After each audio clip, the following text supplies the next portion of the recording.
This is Doug at Crush, and I'm doing a little feasibility study for our GroHomes. I've been working on this for a little while, and we finally got some dimensions from the architect, and so we popped our uh, floor plan into SketchUp, and there's the 400 square foot unit, and then the 600 square foot unit is the exact same design, but it has this living space popped into the back.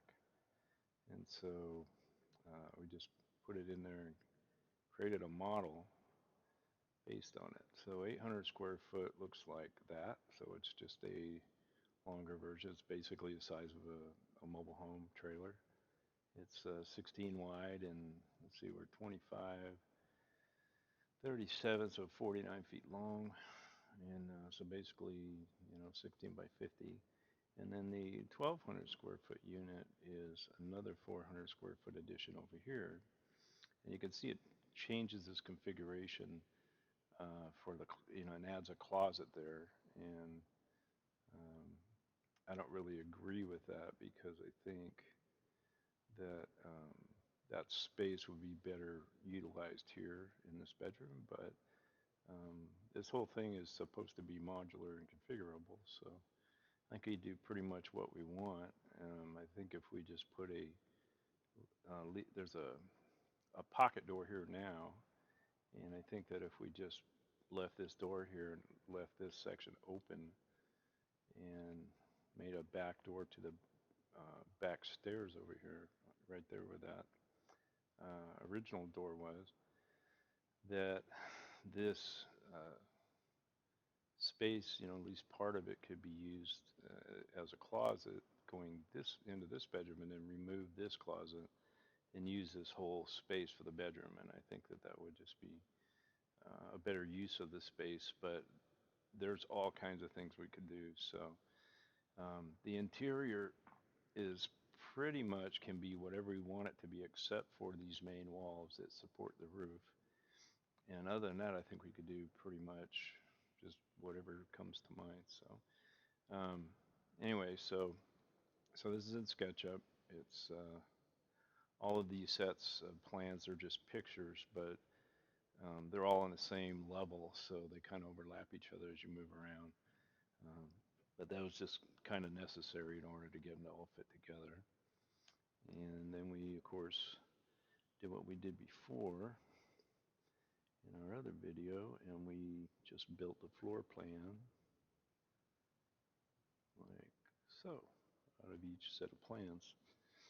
And if we're looking at it straight down, and you can see it fits all of the walls. So, but the advantage of doing this in 3D is each one of these things, these areas, is a module of its own. So we can just remove that layer, and here, let's get rid of our little sets of plans here so we can just see the model itself.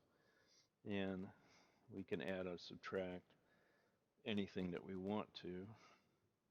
And then we can actually select that and, oh, let's just move that and say we want a second story. So there you go. And anyway, so you can make a loft. I mean, there's a lot of things you could do for a disabled person. Second story is probably not a good idea. There's several things that come into play. First of all, this gray area right here is the plenum where all the heating and air and the water is put in through the whole entire building. And I assume that there's some electrical. From what I've gathered, this is the furnace space. So it makes sense that you would put a plenum or a return here and maybe put in the ceiling for coming into the furnace, and then maybe put a register, somewhere here down low for heating and air conditioning for these two sides. But you'd have to have a way to take this plenum and move it over here for these two rooms. So there's a little bit to consider, but it's actually kind of like building with shipping containers, which I've seen quite a bit of. Of course, there wouldn't be a door, that high off the ground. Maybe a balcony, but who knows? Covered porch, and I mean, the possibilities are pretty much endless as far as this is concerned. The other thing that comes into play structurally is the walls will probably have to get upgraded to 2x6 on the exterior, and then based on how close all these walls together, whether they would support that roof span in the middle or not, or if you wanted to put a deck up here or whatever. So, I mean, there'll be some considerations if we want to change it around too much, and not, instead of having it be just a single story. So anyway, so here's our 800 square footer, um, basic living space, and there's a couple things we could do. We can, let's go ahead and pull people into here, and we'll just type in people, type in one hand here, so it'll take a second. So we get some people.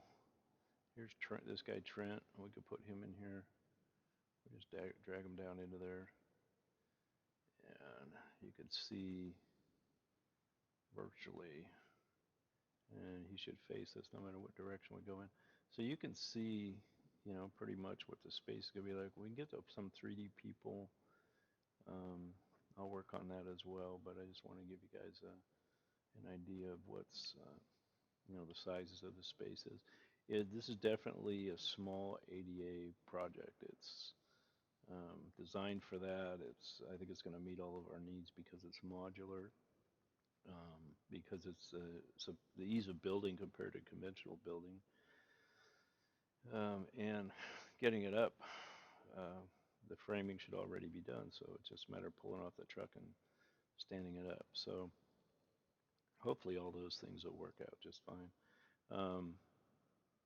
But the ability, we had talked about 1,000 square foot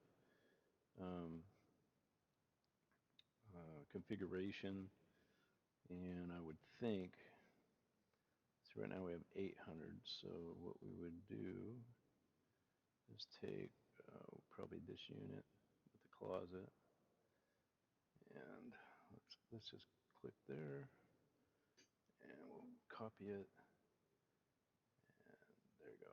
So now you have 1,000 square feet, that easy. So of course you'd have to put a wall in here and do whatever. So, but you have a living area, you have a kitchen, bathroom, and you have 2 bedrooms. So there's 1,000 square feet. But there's a lot of different things we could do with this if we want to get into it. I think we ought to stay with a basic concept at first, but the next step would be to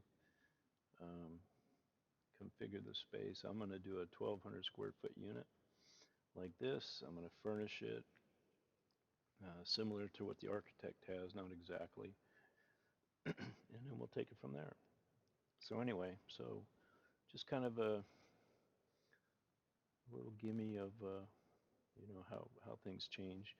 I will put in like this closet door here.